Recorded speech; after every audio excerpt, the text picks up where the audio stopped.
नमस्कार, स्वागत है आपका संसद टीवी पर। मैं हूं मनोज वर्मा और आप देख रहे हैं हमारा खास कार्यक्रम मुद्दा आपका। आज हम बात करेंगे प्रधानमंत्री नरेंद्र मोदी को मिले अंतर्राष्ट्रीय पुरस्कारों की। विभिन्न देशों द्वारा प्रधानमंत्री नरेंद्र मोदी को प्रदान किए गए सर्वोच्च सम्मान की। इस मुद्दे पर बात इसलिए क्योंकि हाल ही में प्रधानमंत्री नरेंद्र मोदी ने 3 देशों जॉर्डन, इथियोपिया और ओमान की यात्रा की। इस यात्रा के दौरान ओमान के सुल्तान ने प्रधानमंत्री नरेंद्र मोदी का ओमान के सर्वोच्च नागरिक सम्मान ऑर्डर ऑफ ओमान से सम्मानित किया। यह प्रधानमंत्री नरेंद्र मोदी को मिलने वाला 29वां अंतर्राष्ट्रीय सर्वोच्च नागरिक सम्मान है। ओमान से पहले प्रधानमंत्री नरेंद्र मोदी ने इथियोपिया का दौरा किया और इस मौके पर इथियोपिया की सरकार ने द ग्रेट ऑनर निशान ऑफ इथियोपिया से प्रधानमंत्री नरेंद्र मोदी को सम्मानित किया।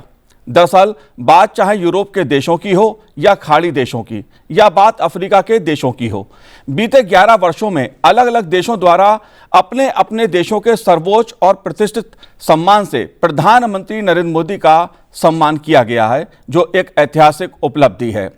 इनमें से प्रत्येक सम्मान का अपना महत्व है और ये एक व्यापक भू राजनीतिक परिदृश्य को दर्शाता है। इसलिए मुद्दा आपका में आज हम बात प्रधानमंत्री नरेंद्र मोदी को मिले अंतर्राष्ट्रीय पुरस्कारों और सर्वोच्च नागरिक सम्मान की करेंगे। इसके क्या मायने हैं, क्या संदेश हैं। 2 खास मेहमान मेरे साथ इस समय जुड़े हुए हैं। ऑर्गेनाइजर के संपादक प्रफुल्ल केतकर जी हमारे साथ जुड़े हैं। प्रफुल्ल जी, आपका स्वागत है संसद टीवी पर। साथ ही हम बात करेंगे पूर्व राजदूत प्रभु दयाल जी से। प्रभु जी, आपका भी स्वागत है संसद टीवी पर। और प्रभु जी, शुरुआत मैं आपसे करूंगा। 29 देश और 29 सम्मान, दुनिया में प्रधानमंत्री नरेंद्र मोदी ने एक तरह से इतिहास रचा है। अलग अलग देशों में मिलने वाले प्रत्येक सम्मान का अपना महत्व है और संदेश है। प्रधानमंत्री नरेंद्र मोदी की वैश्विक स्तर पर इस लोकप्रियता और सम्मान को आप कैसे देखते हैं? मनोज जी, शो में बुलाने के लिए आपका बहुत बहुत धन्यवाद जी। देखिए, जैसा आपने कहा, प्रधानमंत्री श्री नरेंद्र मोदी जी को इस महीने तक दुनिया के 29 देशों ने उनके सर्वोच्च नागरिक या राजकीय सम्मान से नवाजा, जिससे वो इतिहास में सबसे अधिक अंतरराष्ट्रीय स्तर पर सम्मानित भारतीय नेता बन गए। जैसा आपने जिक्र किया, इस साल 2025 में उनको अभी हाल ही में ओमान ने अपना हाईएस्ट अवार्ड दिया, the first class of the order of Oman, और उसके जस्ट पहले इथियोपिया ने उनको ग्रेट ऑनर निशान ऑफ इथियोपिया दिया। लेकिन कुल मिलाकर इस साल 2025 में उनको 10 बड़े बड़े इनाम इस तरह के अन्य देशों ने दिए हैं।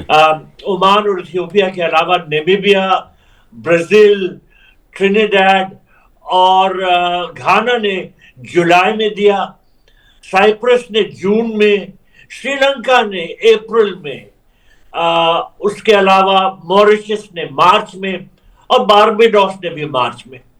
तो एक साल में 10 इस तरह के अवार्ड मिलने, उसके पहले पिछले साल 6 बड़े अवार्ड्स मिले। Kuwait, Dominica, Guyana, Nigeria, Russia और भूटान, इन 2 देशों ने पिछले साल हमारे प्रधानमंत्री मोदी जी को अपना सर्वोच्च सम्मान से नवाजा।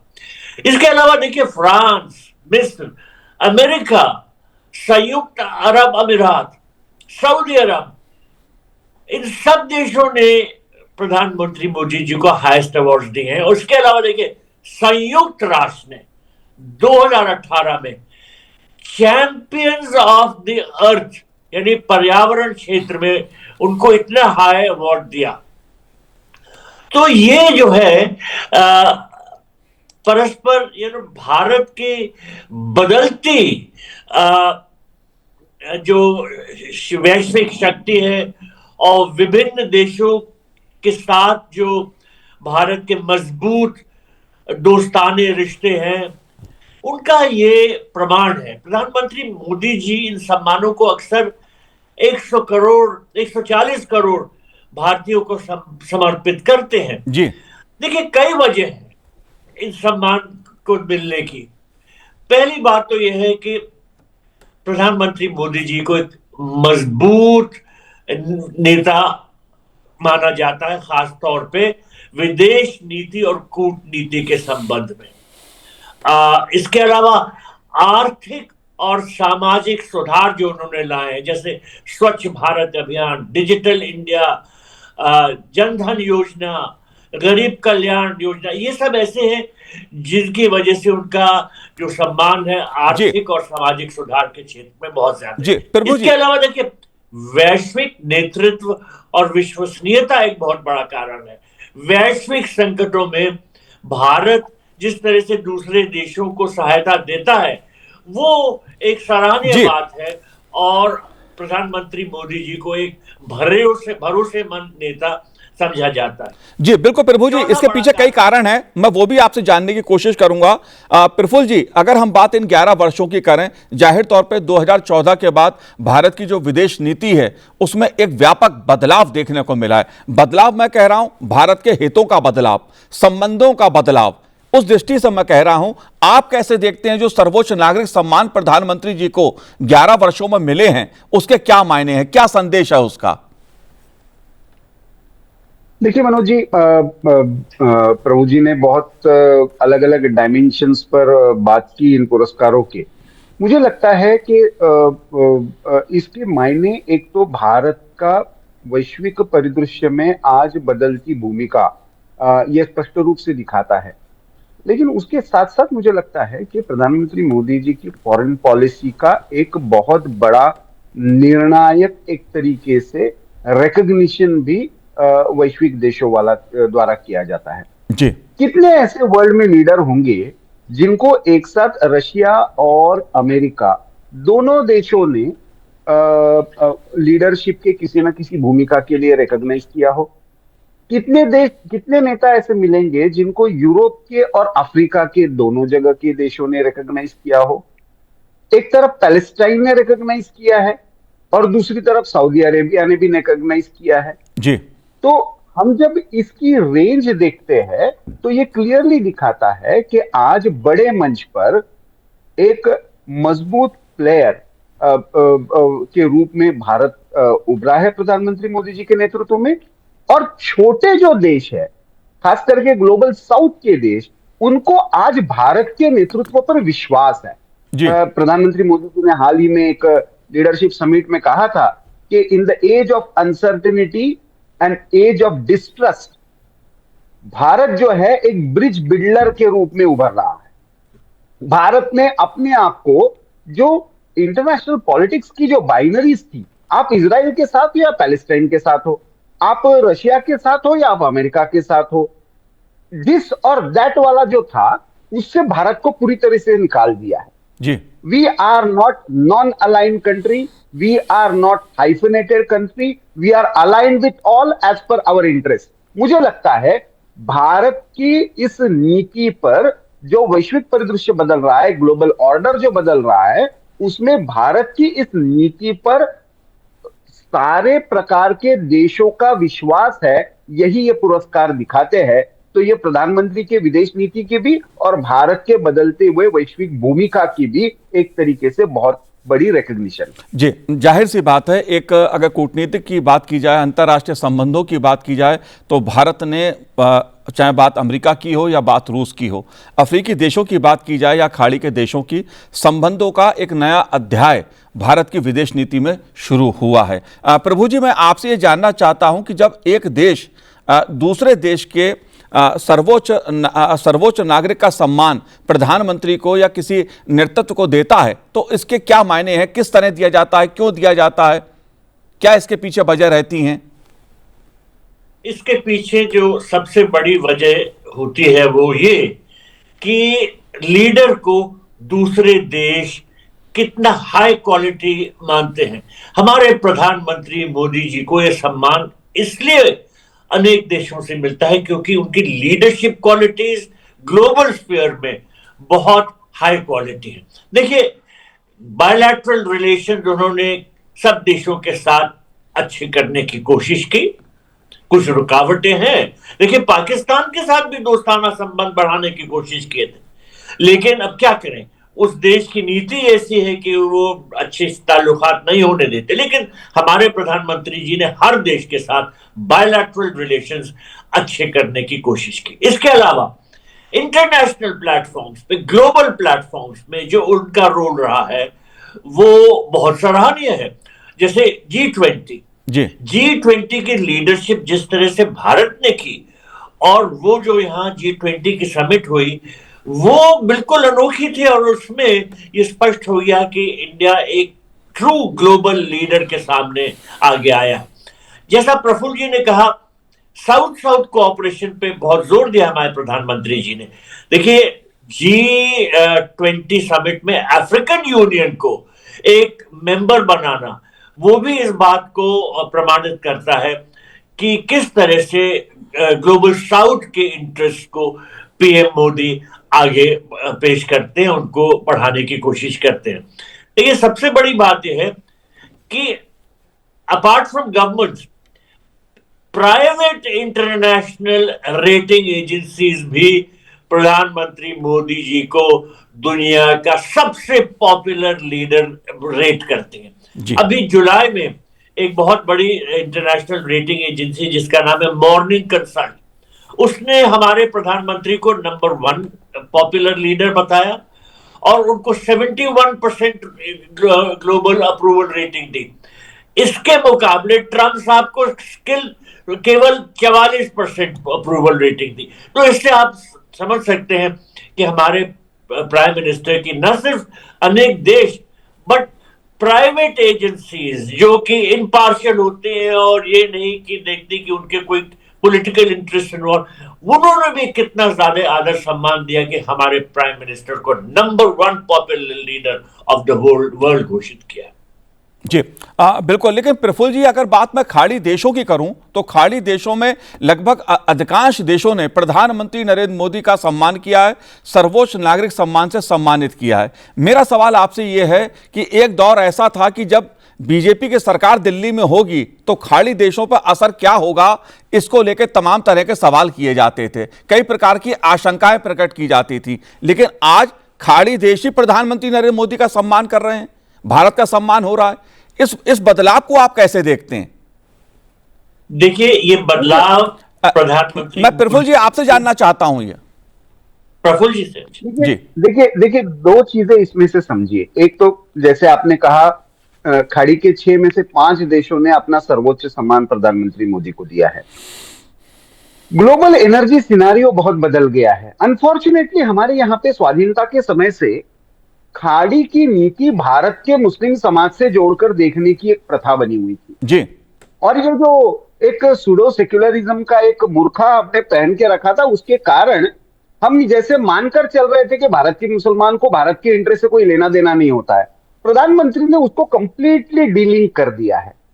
आज हम अपने नेशनल इंटरेस्ट के आधार पर और अपने एनर्जी सिक्योरिटी के आधार पर अपने रिलेशनशिप को मेंटेन करते हैं। यही कारण है कि हमको वहां पे आज खाड़ी के देशों में न केवल प्रधानमंत्री को सम्मान मिला है, आज बहुत सारे देश ऐसे हैं कि वहां के हमारे डायस्पोरा की आवश्यकता के अनुसार वहां पे मंदिर बनाने की भी परमिशन दे रहे हैं जी। तो ये मुझे लगता है कि ये चेंज ऑफ अप्रोच है।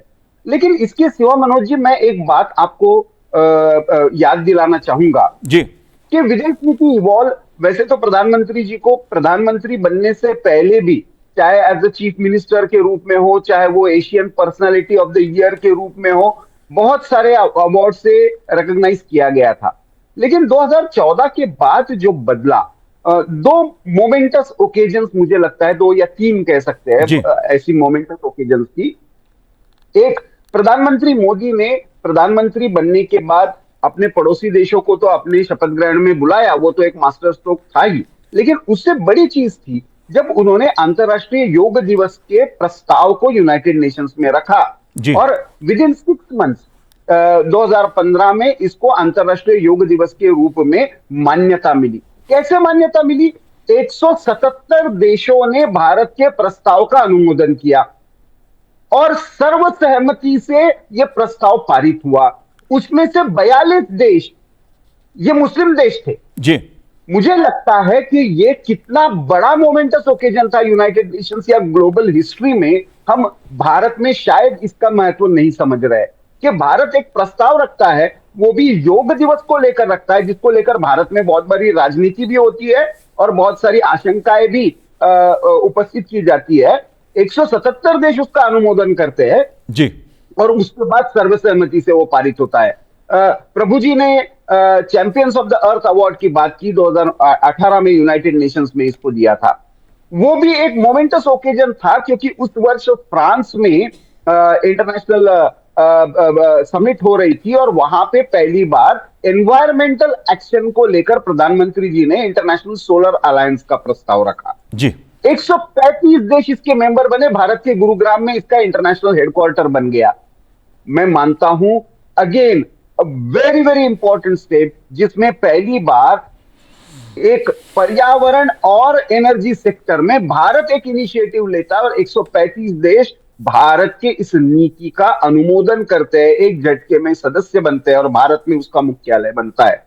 ये बहुत बड़ी। और तीसरी बात आई कोविड के समय, जब पेटेंट के आधार पर पूरे विश्व में बड़ी बड़ी कंपनियां इसमें से प्रॉफिट कमाना चाह रही थी, तब भारत ने दक्षिण अफ्रीका के साथ मिलकर वर्ल्ड ट्रेड ऑर्गेनाइजेशन में कि कोविड के वैक्सीन ये पेटेंट फ्री होने चाहिए और हर देश को अपना वैक्सीन बनाने का और प्रोड्यूस करने का अधिकार होना चाहिए, वैक्सीन का डेमोक्रेटाइजेशन होना चाहिए, ये भूमिका ली। और केवल भूमिका नहीं ली, 108 देशों को अपनी एक तरीके से विश्व मित्र बनकर भारत ने वैक्सीन प्रोवाइड किए। मुझे लगता है ये 3 घटनाएं दिखाती है कि यदि आपकी वैश्विक दृष्टि आपके सांस्कृतिक मूल्यों पर आधारित है, जो वसुधैव कुटुंबकम का है, जो फैमिलियल ग्लोबलाइजेशन का है, हम परिवार को, हम पूरे विश्व को एक मार्केट के रूप में नहीं देखते, हम परिवार के रूप में देखते हैं। इस दृष्टि का यदि अंतर है तो क्या चमत्कार होता है। ये अवार्ड्स उस भारत की सांस्कृतिक दृष्टि के आधार पर विदेश नीति बनाने की प्रधानमंत्री मोदी का जो प्रयास है, उसका भी रिकॉग्निशन मैं मानता हूं। जी जाहिर सी बात है, बात चाहे पर्यावरण की हो या वसुदेव कुटुंब के संदेश की बात हो या बात योगा की हो या मुद्दा आतंकवाद का हो, प्रधानमंत्री नरेंद्र मोदी ने विश्व को जोड़ने का संदेश दिया, शांति का संदेश दिया। प्रभु जी, मैं आपसे जानना चाहता हूं, दरअसल जितना मैं समझता हूं कि भारत की विदेश नीति में बात चाहे 14 से पहले की जाए या बाद की जाए, बहुत मोटे तौर पर परिवर्तन की बात मैं नहीं करूंगा, लेकिन 2014 के बाद ऐसा क्या परिवर्तन आया कि वैश्विक स्तर पर भारत के प्रधानमंत्री का सम्मान, भारत का सम्मान, भारत की आर्थिक नीतियों का सम्मान, इसके पीछे आप बदलाव क्या देख रहे हैं? क्या पीपल टू पीपल कनेक्ट नीति इसके लिए हम कह सकते हैं विदेश नीति का एक मुख्य आधार रही है? देखिए, ये जो एक बहुत बड़ा अचीवमेंट हुआ है जिसका आपने जिक्र किया, ये ऐसा ही नहीं हो गया है। ये हमारे प्रधानमंत्री मोदी जी की भरपूर कोशिशों का नतीजा है। उन्होंने एड़ी चोटी का जोर लगाया है हर देश के साथ ताल्लुकात अच्छे करने के लिए, और उसी का हम नतीजा देख रहे हैं कि भारत की पॉपुलैरिटी, हमारे प्राइम मिनिस्टर की पॉपुलैरिटी दुनिया भर में इतनी ऊंची है। अभी खाड़ी देशों का जिक्र हो रहा था। मैं 4 साल दुबई में कौंसल जनरल था और 3.5 साल उसके बाद कुवैत में एम्बेसडर। जी, कोई प्राइम मिनिस्टर नहीं वहां आया। वहां के बार बार जो फॉरेन मिनिस्ट्री के लोग हमको संदेश देते थे, भाई आपके यहां से कोई हाई लेवल विजिट क्यों नहीं होती। इंदिरा गांधी जी गई थी दोनों देशों में, उसके बाद कोई प्राइम मिनिस्टर नहीं गया। हमारे प्रधानमंत्री मोदी जी देखिए यूएई में 7 बार गए, कुवैत में गए, दूसरे खाड़ी देशों में गए। देखिए, मैं जब वहां पोस्टेड था तो दुबई में तो 1-2 छोटे छोटे मंदिर थे। अबू धाबी में कल्पना भी नहीं की जा सकती थी कि कोई मंदिर बन सकता है, क्योंकि वो बहुत ही कंजर्वेटिव था। प्रधानमंत्री मोदी जी ने ऐसे रिश्ते बनाए यूएई के साथ, वहां के जो अबू धाबी के रूलर हैं, जो वहां के हेड हैं, head of government, president Sheikh Mohammed bin Zayed Al सुल्तान अल नयान, उनके साथ ऐसे दोस्त थे कि उन्होंने न सिर्फ जमीन दी, न सिर्फ इजाजत दी, बल्कि हर तरह से सहायता की कि वो मंदिर वहां पर बने।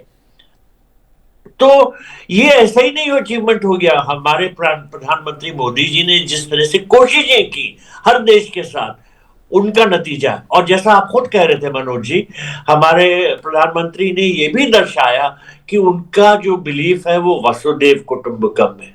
वो दुनिया को एक फैमिली बनाते हैं। G20 में भी जो हमारा समिट का मोटो था वो भी ये था कि वसुदेव कुटुंबकम। तो दुनिया के जो दूसरे देश हैं वो ये समझते हैं कि भारत की जो नीति है वो ऐसी है कि उससे उनको भी फायदा होगा। देखिए, कहते हैं in diplomacy, to get respect you must give respect. तो हमारे प्रधानमंत्री जी को इतनी रिस्पेक्ट ग्लोबली मिलती है क्योंकि वो दूसरे देशों को भी रिस्पेक्ट देते हैं, उनकी सहायता करते हैं, उनसे भाईचारा बढ़ाते हैं। तो जिस तरह से ये अवार्ड मिल रहे हैं, ये दर्शाते हैं कि सब देश ये जानते हैं और वो जाहिर करना चाहते हैं कि उनके विचार में प्रधानमंत्री मोदी जी का कितना उच्च स्थान है वैश्विक स्तर पर और पूरी ग्लोबल डिप्लोमेसी और ग्लोबल रिलेशंस के संबंध में। जी, जाहिर है 2014 के बाद प्रधानमंत्री नरेंद्र मोदी के नेतृत्व में भारत ने खाड़ी देशों के साथ संबंधों का एक नया अध्याय लिखा है। लेकिन प्रफुल्ल जी, मैं आपसे जानना चाहूंगा आतंकवाद का मुद्दा। प्रधानमंत्री नरेंद्र मोदी जी ने पूरे विश्व को आतंकवाद के खिलाफ एकजुट करने का आह्वान किया। आप कैसे देखते हैं जब हम आतंकवाद की बात करते हैं और विश्व में शांति की बात करते हैं? देखिए, प्रधानमंत्री बार बार, जैसे उन्होंने मुझे लगता है कि यूक्रेन और रशिया के वॉर के शुरुआती दौर में ही कहा था कि ये युद्ध का नहीं, मैं तो बुद्ध का संदेश। और ये भूमिका लेना, मुझे लगता है चाहे वो यूक्रेन के राष्ट्रपति के सामने हो या रशिया के राष्ट्रपति के, अपने आप में बहुत बड़ी बात थी।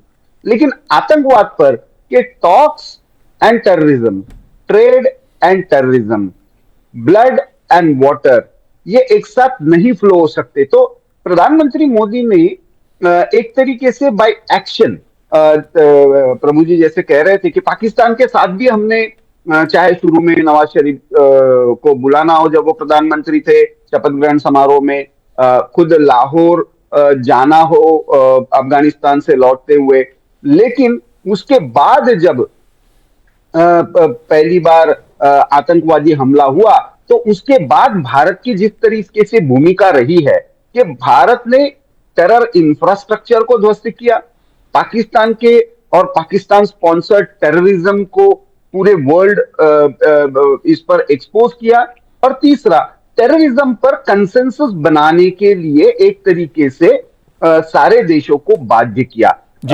आज भी इसमें बहुत सारी डिस्क्रिपेंसीज है, हिपोक्रेसी है, लेकिन मुझे लगता है कि एटलीस्ट हम अपने पॉलिसी लेवल पर क्लियर और कंसिस्टेंट है कि हम अपने इंटरेस्ट को और टेररिज्म के संबंध में अपनी भूमिका को किसी भी हाल में कॉम्प्रोमाइज नहीं करेंगे।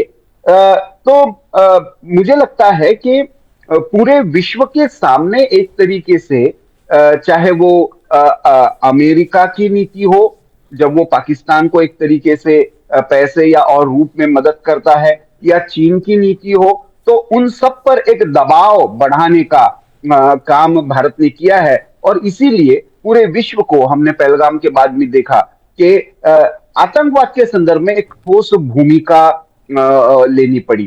तो जब हम विदेश नीति की बात करते हैं, और खास करके आपने जैसे कहा कि चाहे वो गल्फ कंट्रीज हो, चाहे वो ओमान जैसी कंट्री हो, चाहे वो सऊदी अरेबिया हो, या जिनके बहुत बड़ा important role organisation of Islamic countries के संगठन पे रहा है, जो कंसिस्टेंटली भारत के संदर्भ में चाहे आतंकवाद का हो, चाहे वो जम्मू कश्मीर का मुद्दा हो, उसमें पाकिस्तान के पक्ष में खड़ा रहने का काम करते थे। ऐसे सारे देश लगभग अब प्रधानमंत्री मोदी की लीडरशिप को, उनके शांति प्रयासों को रिकॉग्नाइज करने लगे हैं।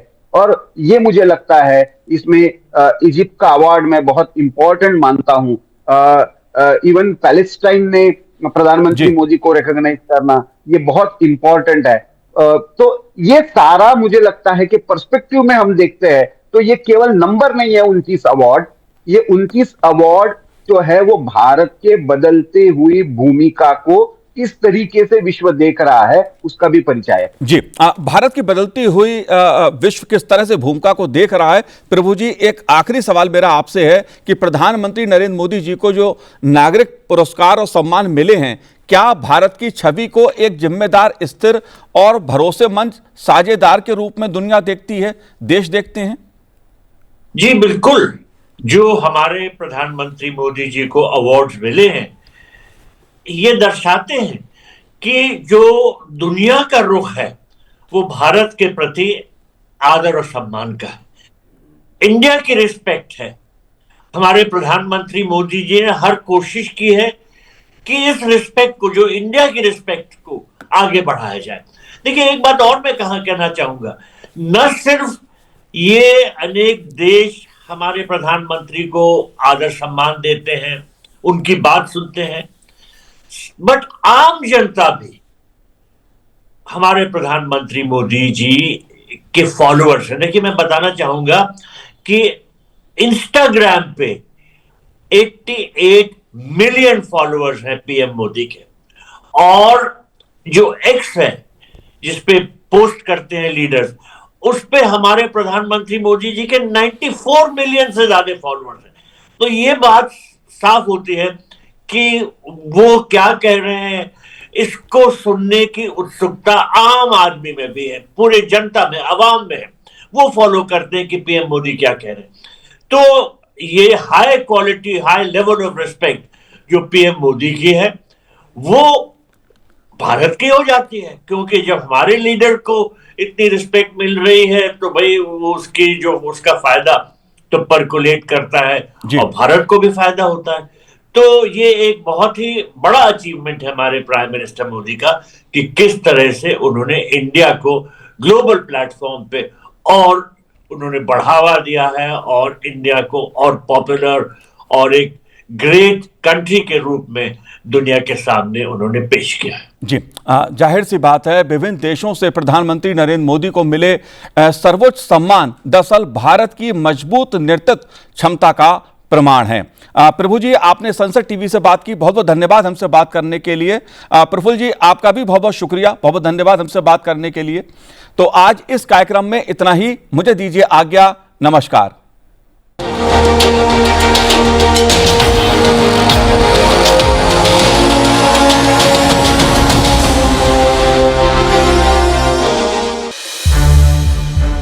संसद टीवी के और भी प्रोग्राम्स देखने के लिए सब्सक्राइब करें हमारा YouTube चैनल और हाँ, इन्हें लाइक और शेयर करना ना भूलें।